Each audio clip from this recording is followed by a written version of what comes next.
What's the good word, y'all? Welcome to the New York Jets Syndicate channel. It's your boy DKB here. So, a lot of rumors, a lot of information and news circulating, especially coming up this weekend with Dalvin Cook. So he's already in New York, flew in Thursday, from my understanding, and I guess he's going to be here completing the physical, kind of going through the whole meet and greet type situation, and then Sunday seems to be the day that we expect Dalvin Cook to sign with the New York Jets right now. Again, this is all purely rumor based, but Dalvin Cook's agent, we've had him expressing how good of a match Dalvin Cook and the New York Jets would be for his situation. We've had Dalvin Cook making the rounds now. He's saying that the Jets are at the top of his list of destinations, and that he feels like coming out of this weekend, it's most likely a done deal, and that he'll end up being a New York Jet. So, and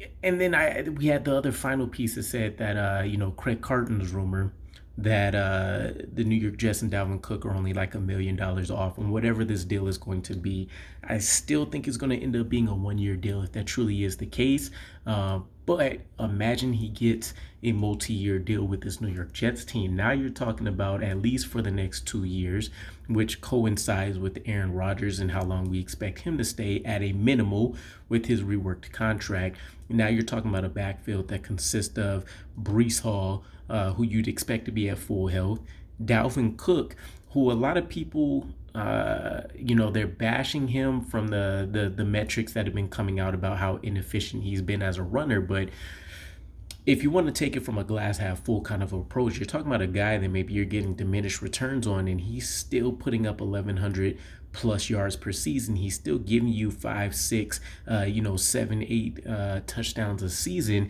He's still contributing, 250 to 400 or so yards in the receiving game, and that's taken away from, again, you got to remember the Vikings situation. They've been investing in their wide receiver room, and of course having Justin Jefferson there does wonders for them. So there's not going to be necessarily as much of a need to rely on Dalvin Cook in the receiving game. So I think this is one of those sneaky additions that Joe Douglas is going to look back on and be really, really excited. I won't be upset about a guy that even if he's not very efficient as a runner, he's effective in what he's doing, right? He's still going out there. He's breaking tackles. He's one of the better pass blockers that you're going to find. I still got to see exactly where he ranks at, and check out some of the Vikings film myself for that. But just looking at some numbers, he definitely seems like he's one of the better ones. And so he's a multifaceted guy. You hit your wagon to him if you're Brees Hall, because having this running back by committee approach is going to benefit everybody. You don't have to burn yourself into the ground because you have another man just as capable, and it kind of creates a little bit of that in-game competition, right? Where, okay, I've seen Brees Hall go off for a 30+ yard run in the first quarter. Let me go ahead and try to get mine, or maybe I can haul off a long touchdown. It's going to keep people on time, on task, and keep that competition period going throughout the throughout the entirety of the season, right?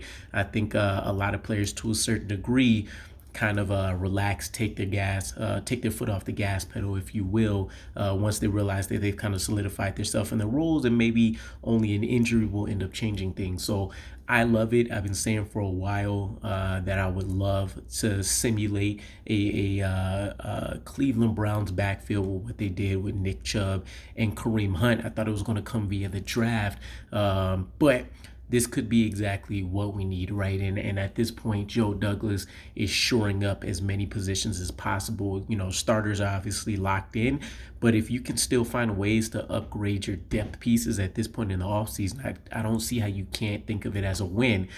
Granted, our youth movement is probably going to take a hit, right? You take a look at Bam, you take a look at MC2, you take a look at our new guy, Israel Bandikanda.